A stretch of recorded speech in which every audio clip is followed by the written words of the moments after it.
doing this for a long time now.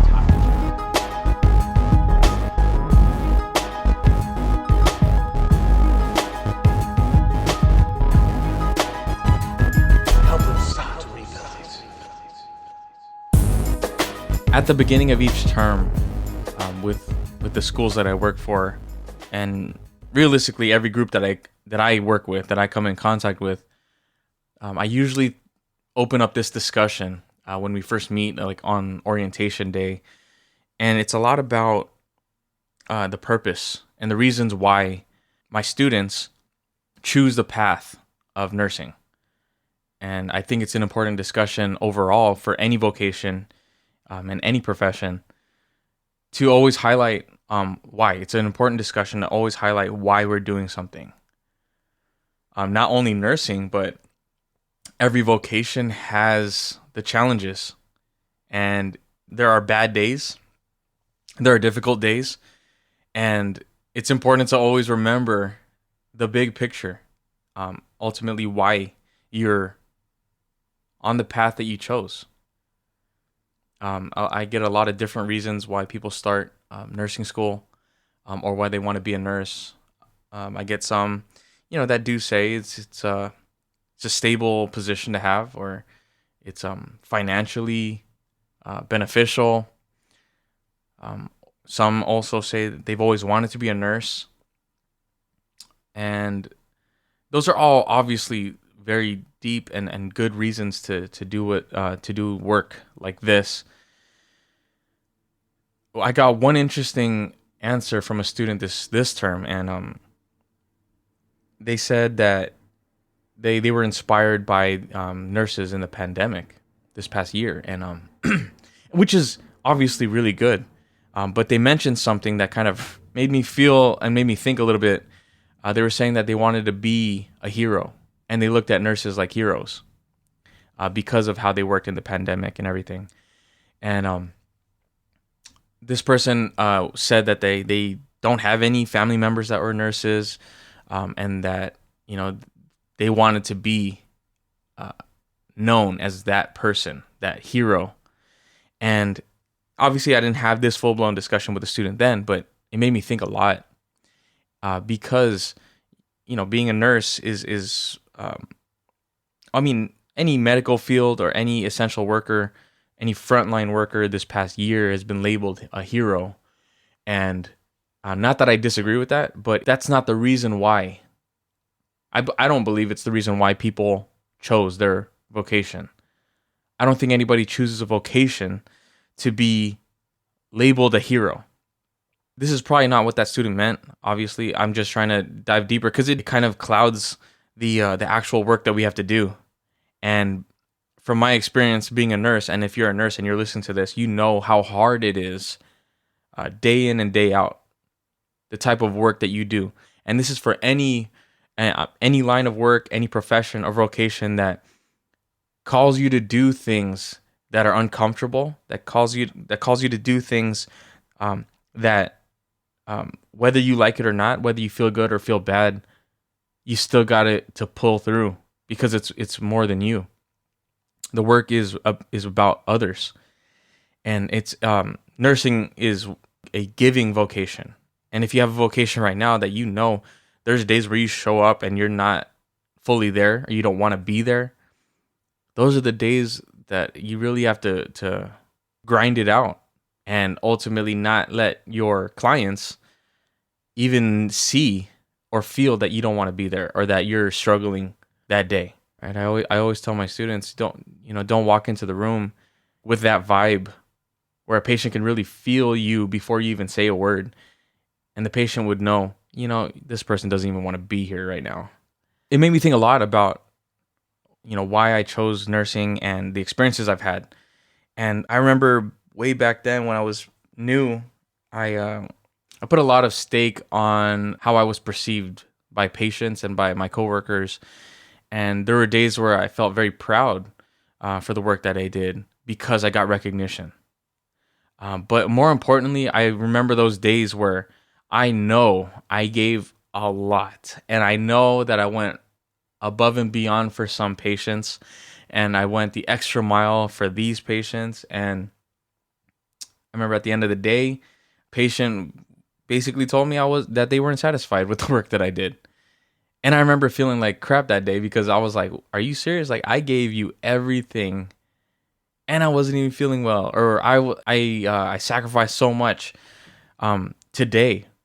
And I remember thinking and reminding myself that it was like one of those tough lessons where I had to think about it and say, what people think of me is not the definition of who I am and the work that I do. So I bring in this discussion with my students because I know for sure there's going to be a day, and you know this if you work right now on the floor in any field, there's going to come a day where you're going to give your all. And realistically, someone else, another person would view it as inadequate. Now, do we let that define us? Do we let that define the type of worker we are? No. And that's the problem, is that we put so much on what people think of us and what people label us that we forget about the work, the actual gritty, hard work that we put forth. And that's why in this past week I posted about heroes. I don't think the world needs more heroes, right? And ultimately, I don't think heroes do work so that they could be called a hero. I think that there are a lot of ordinary people in this world, and we're all ordinary. And we do, and they do hard freaking work, and others label that heroic work. I think that's the most important thing, is to do the heroic act that someone would consider heroic for the sake of doing it for others. That's really it. It's not about us. And I've never been labeled a hero, and I would never expect to be labeled a hero. But there was a lot of times where I had to tell myself to get over myself. Like, I had to tell myself, get over yourself and get the hell out of your own way, because it's not about you. And it even highlights more now in my life when I had Amela, when me and Gracie had Amela. It's about giving yourself without anything in return. Not without it. It's without expecting anything from your children. And now I have so much more respect for parents and for my parents and everybody. That fathers and that mothers' children is that respect that I have for them is even more now, because it's really the giving of yourself without anything in return. And I believe my work and everybody's work kind of reflects that. It's a glimpse of what it's like to raise children. And telling myself I had to get over myself, obviously, like it was, I kind of mentioned in the past that my self-talk is pretty rough. I have a lot of tough love for myself. I hold myself to the highest expectations, higher than anybody would have upon me. So I feel like, if you focus on trying to win people over, you lose. But if you focus on winning the task and winning in this challenge one at a time, that's what really matters. It's the work. It's the work that we do rather than what people think of us. And nowadays, people are labeled heroes very easily for just being them, or for their name, or whatever it is. And it's like, man, I think we're kind of clouding the real heroic acts that matter. When it's for someone else, it's for the greater good, for the big picture. It's for the great love that you have for others. You are a hero to me. I think people are forgetting, maybe not you, but a lot of other people that I see wish to just be labeled a hero without actually doing the work. And that's something that it's been bothering me a lot. And it lights me up to help my clients figure things out with every challenge that comes along in their life. A lot of my clients are heroes. Working in mental health, working in addiction, chemical dependency, substance abuse. I don't think society would label them heroes, but I see the work that they put forth, despite the mistakes, despite the pitfalls, despite the betrayal, the disrespect that they've done to other people, to their families, but to seek to be better, not for them, but to make up for whatever they took away from the world. That's heroic to me. And at that point, heroes and heroic acts are very subjective. So what I think heroic might not be heroic to you. Now, it's super important for me to just relay the message of having respect for everybody, giving respect to everybody, but no one owes you anything. That you personally, we on our individual plane have to earn and look at that perspective of earning everything from others. We have to earn respect. We have to earn this role. No one owes us anything. You're not just born one day and, people need to respect me for who I am. No. I don't care what my name is. I don't care that I came from this family or anything. It's about building the relationships with people and being myself and helping. Not to gain your respect, but just being me, and that person warrants respect. To be respectable because you're respectful is huge. And I think that's being lost nowadays. A lot of people that I do work with are younger, and we're getting younger as far as the generations are concerned. And there's a big push that, you deserve everything, that you deserve to be a hero, that you are a hero. Let's not mistake heroes for the heroic act. And I think that's what I wanted to say this week, is that there are no heroes without heroic acts. There are no heroes without anybody taking heroic action. So if we seek to take heroic action through hard work, through dedication, through the giving and the sacrificing of ourselves, maybe someone would label that heroic. So if we give without expectation of anything in return, maybe someone would consider that a hero. But we shouldn't be looking to be called a hero from the beginning. Not to say that my student was wrong. It brought up this idea in my head that maybe we've been getting it wrong lately. And maybe I've been getting it wrong lately. I've been in that place of expecting respect and expecting people's love. At the end of the day, loving ourselves and expecting others to love us usually ends up with disappointment. And that's what I kept telling myself, is like, get over yourself, man. You're not that important. And you are actually holding yourself back.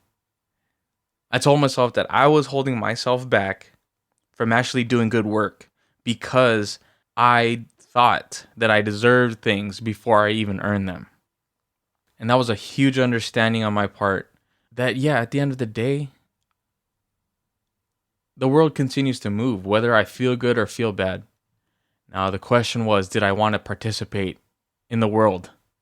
I notice a lot of my patients, in the hospital, a lot of their source of mental health issues are because they hold themselves in such high regard that they think that they deserve everything without doing any work for others.